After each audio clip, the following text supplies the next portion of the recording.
What's up, everybody? Welcome to the Worship Fuel Show. My name is Matt McCoy. I'm the host of Worship Fuel. I'm also the founder of loopcommunity.com. Today, we have a very special guest. We've got TEMITOPE. So excited to talk with him about his new song. He's a songwriter, worship leader, and we're just going to dive into this conversation. Really looking forward to it. If you have questions, type them into the chats wherever you're watching this from. Make sure you hit the subscribe button also while you're down there so that you can stay tuned for future Worship Fuel episodes. Anyways, I'm looking forward to this conversation, so let's get started.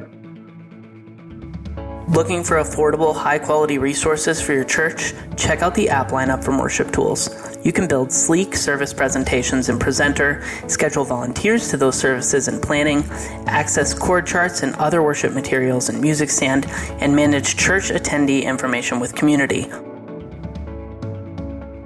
TEMITOPE, what's up, man? Dude, I'm still like blown away by this intro. I'm like, what is this? This is the most legit like podcast show thing I've ever been on. Welcome. God, I was like, what in the world? This is amazing. Yeah. Well, it's good to have you, man. I'm so glad that you're on here. I remember when I first met you, it was like, I think it was 2019, the Dove Awards. And the Dove Awards show had ended, and we were all kind of walking around the floor, and David Goody was like, "Hey, you got to meet this guy," and he introduced us, and then that's it. We've been soaring ever since. So good to see you. So good to see you. And Goody, literally, actually, I think it's tomorrow. It's 20 years for him at Capitol CNC, which is really good. So I got to just sign a card for him today. So shout out to Goody, because definitely my journey, I would say professionally, really, like he was and is such a key element of my story. And I love that he was the connection between you and I. We also have the Escondido connection, if you remember. The who? Escondido. Oh my goodness. Yes, I remember. My mom knew someone that you worked with or something. Yes. But when they were kids. Yeah, it was like your mom knew a guy that I worked with in Boise, Idaho. Yeah. And he and I were talking about Escondido. For those of you who are not familiar, it's like a suburb of San Diego. So like most people don't know Escondido. Yeah. So for he and I to know Escondido was crazy enough. And then he and I were chatting, and he was telling me, "Oh, I know this one kid. His mom and I, like, I think he had a crush on your mom or something." He was like, "Yeah, they were like childhood sweethearts or something." Like something crazy. And he was like, "Yeah, she has a kid named Matt McCoy. Like, you should know him." And this was before, moving to Nashville, before meeting Goody, before meeting you. Yeah. And then when we met, it was like, oh. That is so wild, man. I forgot about that connection. You're right. Dude, wow. Well, so you're in Nashville. You're a worship leader, songwriter. Tell us for people who don't know you, like how and when did you get started writing songs and releasing music? How'd that even get started? That's great. Honestly, got started in Escondido. So there it is again. Grew up, born and raised in Escondido. My parents are immigrants. So my dad is from Lagos, Nigeria, hence the name TEMITOPE, which you did a great job of pronouncing. Well done, Matt. Thanks. Well done.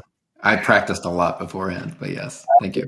Saying your name, Matt, for a long time. So and you're actually saying it wrong. No. Matt with 2 T's. Matt. Yeah. Well, my dad grew up in Lagos, Nigeria, and my mom grew up in Nottingham, England, which is super. So I am like the child of like say I'm the love child between Europe and Africa, if you can believe it. With all the colonialization, it's possible. People. One of my favorite people get thrown off because they're like, "Wait, so your mom's white?" And I'm like, "No, she's actually black." I'm like, "Did you know that Asian people live in Mexico and Mexican people live in Australia and Australians?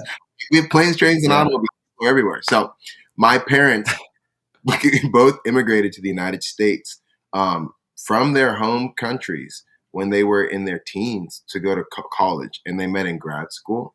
Wow. And married. They both immigrated to Southern California, got married, had 3 kids, moved to San Diego, raised us all in Escondido. And I love to say that like the home I grew up in, it was like a cultural cocktail, but not like a fun cocktail. Like, I don't know where people are at with drinking, but like there's fun cocktails like a Long Island. Well, mine was like a Molotov cocktail. It was like fire everywhere, because you have these two cultures that are beautiful and have very distinct attributes and pros and cons about them rubbing together. So you got a dad who's Nigerian raising kids in the U.S.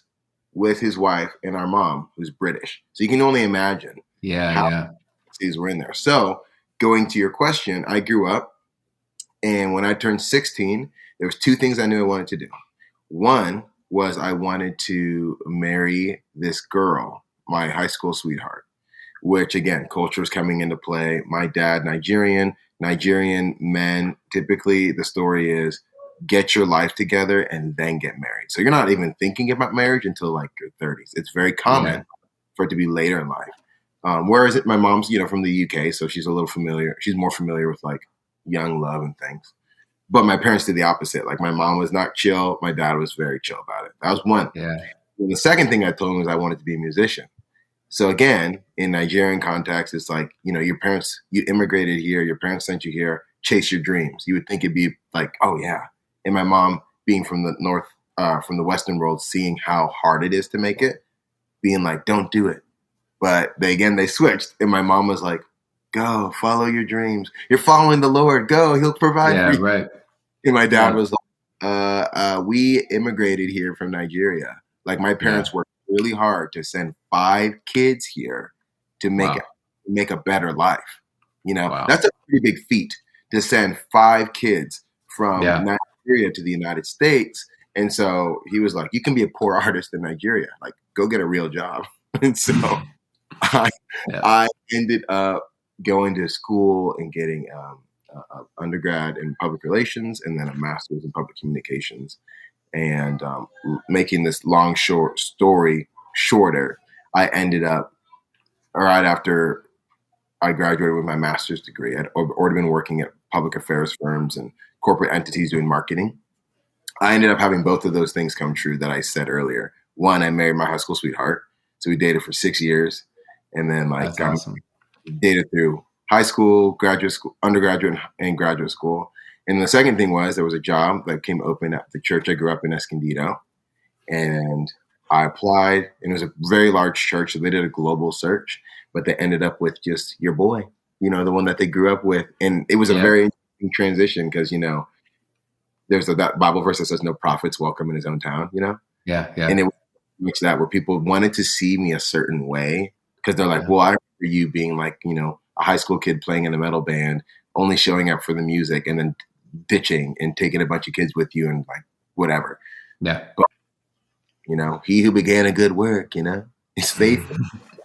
Right. So I became a worship pastor and I started writing songs there at my home church, and people started hearing them and wanted me to lead. And so that kind of started me on this journey of eventually moving from a worship pastor to worship artist.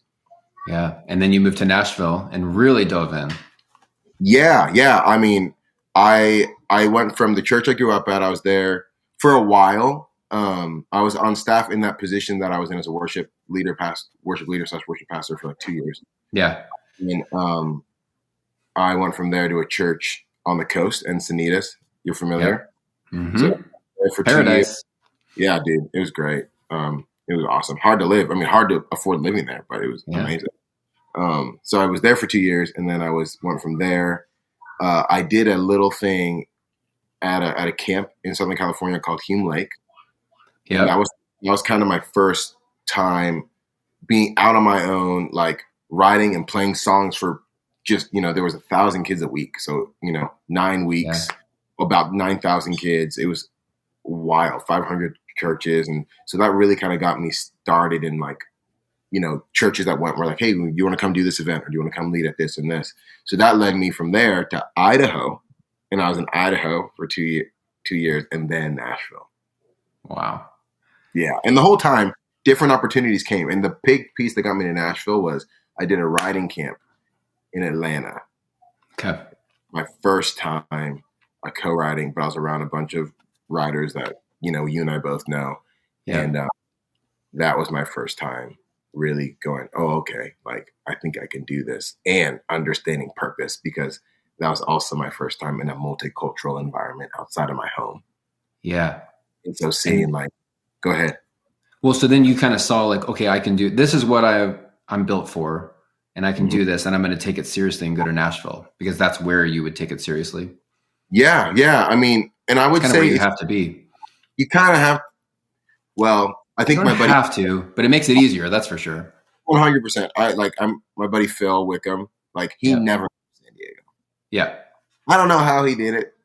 I know how he did it now, but like back then I was like, what? Like, right. And now he has the best of both worlds. He's in paradise.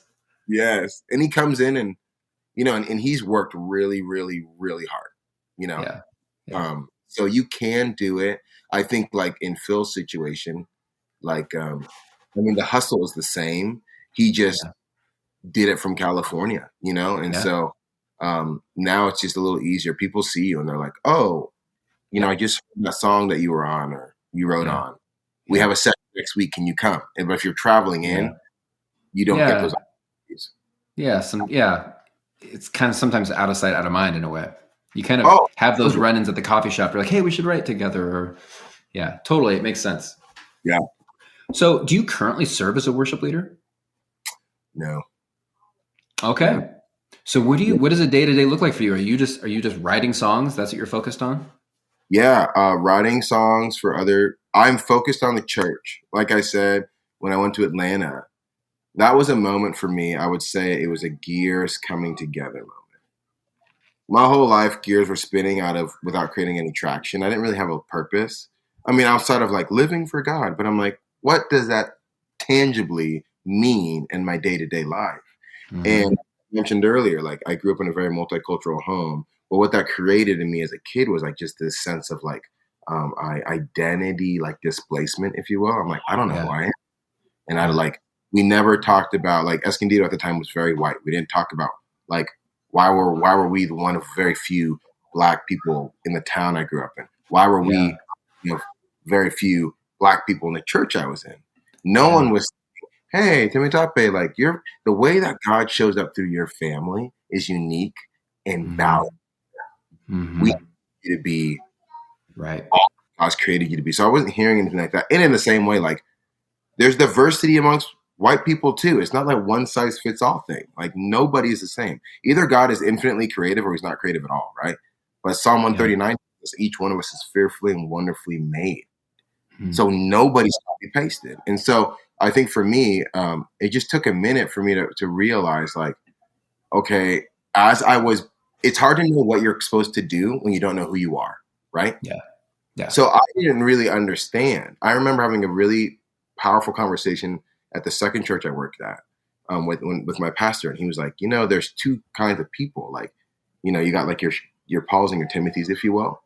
I don't remember if he used the terms, but I remember the conversation. And we were talking about basically, hey, when God calls a Paul, raises a Paul, they like leave and they travel and they go. But the Timothys, like they stay, and neither one is better or worse, but like you got to know who you are. But I couldn't figure out who I was. I didn't know. I wasn't even comfortable with me. So when I go to and have that experience where I'm seeing all these kinds of people that look like me and don't look like me, that talk like me and don't talk like me, it was a minority majority in Atlanta, in the city, but it's also a minority majority at the camp. I was at the writing camp. Yeah. Someone got up and said, hey, look around the room. Heaven doesn't look like you or me. Heaven looks like us. Yeah. And that for me was the moment where all the gears that were spinning out of traction came together, and I would begin and like, oh, like I can never know what God's called me to do if I'm always running from all that he's created me to be.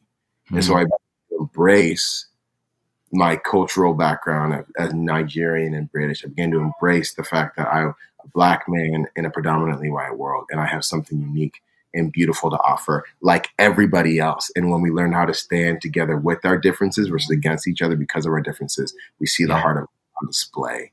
And so once I began to formulate that language and understanding, I started to understand like, oh, I think that message was meant to be carried to local churches to build the greater C church. And so when I moved to Nashville, I had a residency with my dear buddy, Travis Ryan. but that was like my last staff position at a church. And ever since then, I've been writing and leading worship and like sharing the message of unity through worship around. Yeah, I want to talk about that a little bit. I'm going to ask you, like, so what would you say is your purpose now? I would say my purpose is to help people to see, like I said, that differences that coming together, standing together versus each other is how we see the heart of God on display. And I think that worship is the key to that. Because you look at Revelation 4 and Revelation 7. I was just talking about this earlier today with one of my dear friends. And we were talking about how, it's funny how like you reach an age and you become friends with your friend's parents. Yeah, right. So my dear friend, I call her Mama Diarmis, but she, I grew up with her kids. Like her daughter was in my wife and I's wedding. Like I grew up like as her kid, hence why I call her Mama. But we're friends, and so we were chatting. She is white. Her husband is Cuban, and so her kids are mixed. I'm black. She's white. Our kids are mixed. So I was asking her, like, "Hey, Mama Diarmis, did you ever talk to your kids about like them being mixed and the beauty of that?" And she was saying, and she explained why they didn't, because they didn't. And so then I was able to explain why I do. Yeah. And I was telling her about Revelation 4 and 7. I'm like, it talks about the diversity amongst heavenly beings first. The cherubim, the seraphim, all these heavenly beings, none of them the same. And then it goes on to say that around the throne of God is every tribe, every nation, every tongue, all people. That right there denotes diversity. I'm like, it's very important to note that as God, through the Holy Spirit, not only gave John the picture of heaven, but also impressed upon his mind the things to note for us to read in 2024. Very interesting and important to note that he said every tribe, every nation, every tongue, all people. That's to denote diversity. If it didn't matter, he would just say a multitude or a group. But he said every tribe, every tongue, every tribe, nation, tongue, and all people around the throne singing one song. Holy, holy, holy is the Lord God Almighty. And that is powerful to me, because when you again read before the diversity, that's to state like, oh, they weren't all singing in a uniformity, because unity is not uniformity, right? Unity is truly coming together with our differences. And I think that worship was the core of that. They were singing. It probably sounded like chaos, honestly. But I mean, to God, that is the sweet, sweet sound to his ear. That is the aroma that he loves. And so that's my purpose. And I think that's why music is at the piece of it. Yeah, I love that. So unifying the church through worship. How can worship leaders do that? If they want to do that at their church, do you have any tips for like how they can, do that well at their churches? Yeah. I would say that, especially in the United States, but I would argue around the world. Again, my mom her heritage is Nigerian, and I think Indian, like from India. And so the fact that her family ended up in England was just goes to show how multicultural our world has truly become. So I would say to a worship leader, you have opportunities all around you to engage with people who don't look like you, don't speak the same language as you, and see God differently. Find them locally.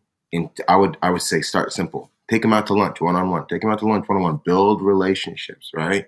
And don't come into that conversation as let me show you how we do it at our church. Like, come and go, can I learn about what's happening at your church? Can I learn about what songs are resonating with your people, how your pastor speaks about the Lord? Like, I want to glean. Like, come as a student and build those relationships. And I'm like, that could be a ground floor, level 1.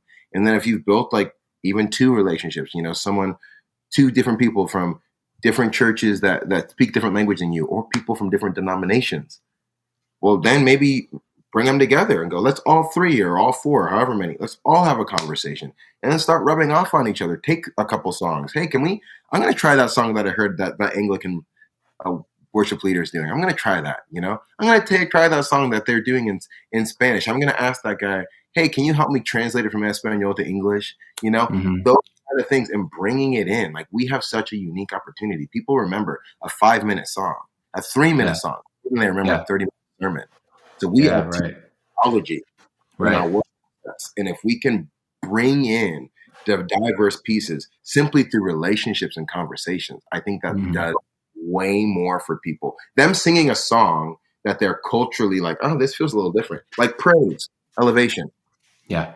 That's African rhythm that they've brought into mainstream worship culture in the United States. Yeah. For some people, it feels different, but maybe for some people, it's like, well, I want to learn more about Africa. Yeah. I've got a neighbor down the street that's from Senegal. I want to go talk to them. You know, like it just, you know what bringing in these little pieces, what seeds that's planting in people's hearts for the Lord to then grow a tree to truly live out his what he's asked us to do. Love the Lord with all your heart, soul, mind, and strength, and love your neighbor as yourself. Man, that's so good. It's funny because when you go to a church and you see that they'll put a bunch of people up on stage to create diversity. Yeah. Do you think that is enough to just have people on stage? Because then they're just singing like, the same songs. Or do you think it needs to go a step farther where you actually are singing maybe different songs from different cultures and different backgrounds? Great question. I would argue, you need to sing different songs from people's cultures and backgrounds. And I think it can be very dangerous to put people up there just to present a picture of diversity. I think that I heard a friend of mine say it this way, and I hope I say it right. But she was basically talking about how diversifying the platform or without purpose is just tokenizing people. That's very dangerous because you could be putting people in a position to be a person of color in a majority white space. You need a certain heart. It's a grace-filled space because they're going to say things to you as they're learning that might rub you wrong. Also, we can say things to people as they're learning and as we're learning that might rub them wrong. So it's a grace-filled space. You need people with the right hearts up there. And I'm not saying that everyone that's up on these platforms, multicultural platforms right now, doesn't have the right heart. But I think I would say to be very careful to a church community to bring in somebody, there's certain parts of Tennessee, for example, just straight speaking, out of the spiritual realm that as a Black person, I would not feel comfortable going. Yeah. I would not say. And so I think it's important to have relationship, to know the why, but to be very intentional about creating space to bring people in, but to bring all of it in. You don't want a comfortable person of color on your platform. You want the whole essence of who that person is, because I would argue you're missing on a unique expression of God if you're trying to have a comfortable version of a Black person or a Latinx person or a Asian. Let them bring their culture, which involves bringing their language, and let that bless you. It's interesting because I think a lot of churches want to do it. They might have the heart and desire to do it, but the only, as far as they can get, is just finding a Black person who can sing and put them on the platform. Mm-hmm. And then that's it. That's about as far as they go. And I think how does a church get past that? Go farther than that. And I think what you just said is really good. It's also building relationship, getting to know the cultures, getting to know hey, what song do you want to sing? Maybe even ask them. 100%. That'd probably bring all sorts of ideas. Oh yeah. And I think we're also living in a great time. I mean, part of what I do when I come into spaces, I love to have these conversations with churches. So maybe the first step is, hey, who is God already using and marked in this time and age to speak into this and bringing them in, I'm thinking immediately of my buddy, Michael Bethany, similar heart as me, out in Texas, Black guy. And I'm like, dude, bring him in, bring these people in and let them be a part of the community and don't just bring them in to lead worship. Like what I love to do is bring me in on a Saturday or Sunday, whenever your gatherings are. But then as a writer, I'm like, okay, well then let's stay till Monday and let's song together. Because once I've seen and tasted and been through your experience, I have better context for what we're working towards. But also, let's have conversations. Let's go out to breakfast with your lead pastor and ask questions. And the thing is once you're bringing in, the beauty of diversifying the platform is you do end up diversifying your body. Yeah. Because people start coming in because they feel comfortable. And then as people are coming in and feeling comfortable from within your community, bring up more. You know what I mean? You bring them in. Hey, how could we do what made you feel ostracized at first? What could we do that would make you feel more welcome? What are songs that we could do that would make you feel more welcome? Again, I think is the bedrock. Yeah, just the conversation. So shifting gears slightly, the word purpose has come up a few times in this conversation. And I just want to spin on that for like a couple minutes with you of how does a worship leader, because I think there's worship leaders out there who are, maybe they've just been doing it for a long time, 10 years. They're at it. They're doing the 7-day grind every week. You got a new set list to build, band to put together. And they're sitting there at their desk thinking, gosh, I feel purposeless. Like, what is my purpose? Like, almost confused. Like, what is their purpose? What would you say? You went to this songwriting retreat and that gave you a purpose, but you didn't know that going into it. It was something something you said yes to. It was an opportunity that came up. You said yes to. You didn't say no to it. And you never know what's going to happen in those opportunities. Like, is there anything you'd say to a worship leader of like, how does someone find their purpose if they feel like they're lacking it? Well, I think the churchy, if you will, answer is the Bible talks about whatever you do in word or deed, do it all in the name of the Lord Jesus. So our purpose is to glorify God, right? I think also about in Matthew, let your light shine before men so that they may praise your Father in heaven. So your light shine before men so that they may see your good works and praise your Father in heaven. So it's like the way that we live, the way that we interact and speak to our spouses and our kids if we're married with kids, or just our kids if we're a single parent, or our roommates if we just have roommates, or neighbors, coworkers, the way that we interact with everybody, all of that is meant to be laced with the aroma of Christ, right? Yeah. So it's like immediately that is purpose. And I think as you dive into that piece of it and you just start asking the Lord, like, hey, like how do you want me to show up in these conversations? How do you want me to show up to the workplace? How do you want me to show up at home? How do you want me to, fill in the blank? I think he starts getting opportunities, because that's what it was for me. Before I even went to that writing camp, I already I get this, I've been a part of church since I was an infant. Like, I know all the things, but how do you want me to practice them? Does it matter? Like the way that I was made? And then the Lord just, in his kindness, led me to opportunities where the door was open. Yeah, and it became clear.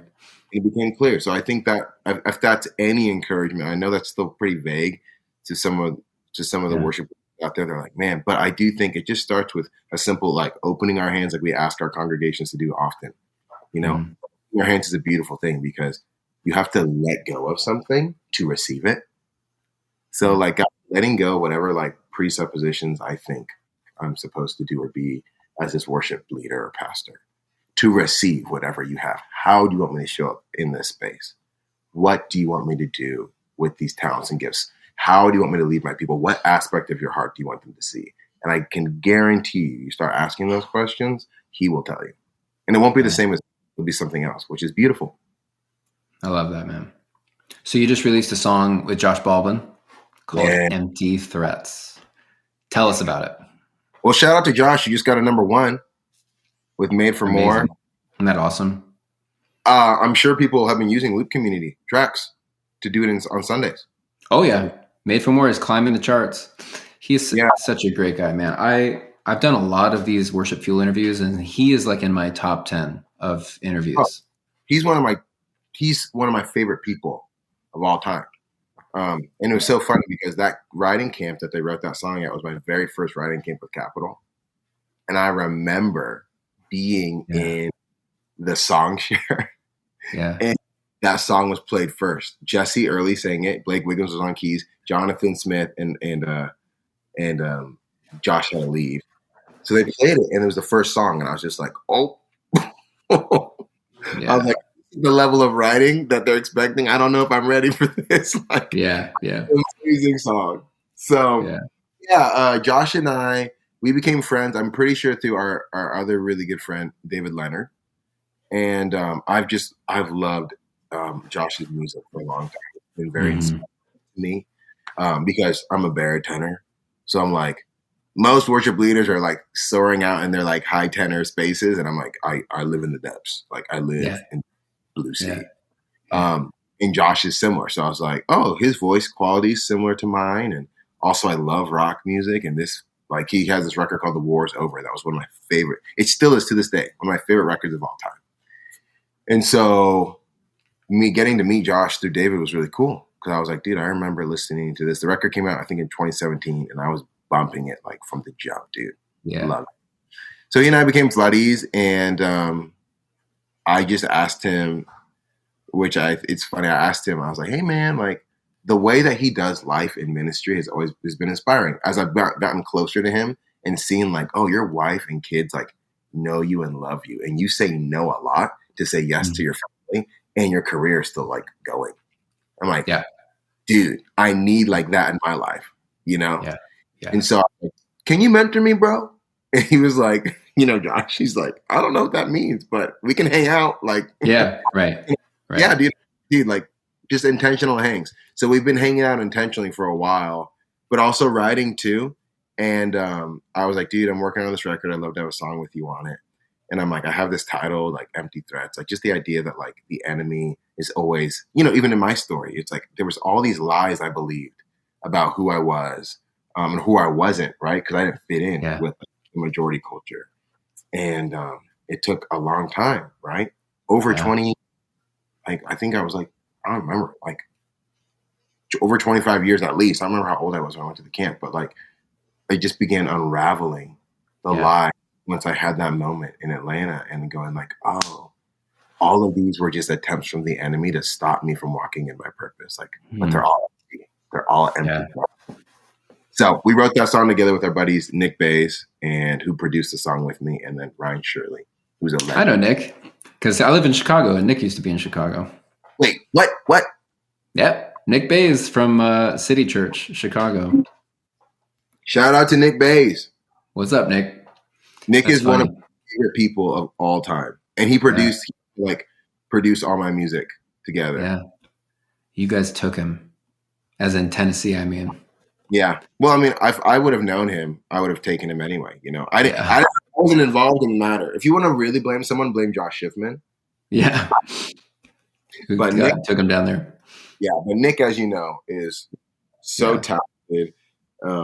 He was bound to come down here at some point. Yeah. Right. Well, man, I appreciate you even taking the time to have this conversation. Thank you for sharing your heart, for sharing your purpose.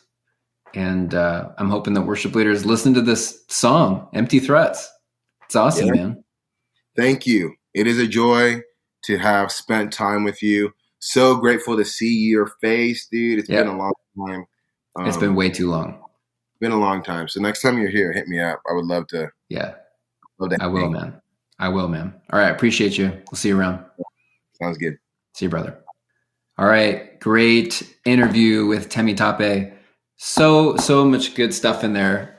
First of all, go make sure you listen to Empty Threats wherever you listen to music. You're going to love this song. We've got the tracks at Loop Community as well. Listen to his other music too. He has so many great tracks. And I just really appreciate his heart and his spirit. And he's also addressing an issue that a lot of churches are thinking about, or maybe not thinking about, but the ones who are thinking about it too are thinking about it and struggling with trying to figure out like how to do it well. And I just love that he's got a lot of great thoughts and experience in that. And so make sure you also just look him up online too, because I think also you'll be able to find more conversations about that topic. So anyways, check out the music, Empty Threats. Make sure you hit the subscribe button to Worship Fuel to make sure you stay tuned for future shows. And until then, hope you have a blessed week. We'll see you next time.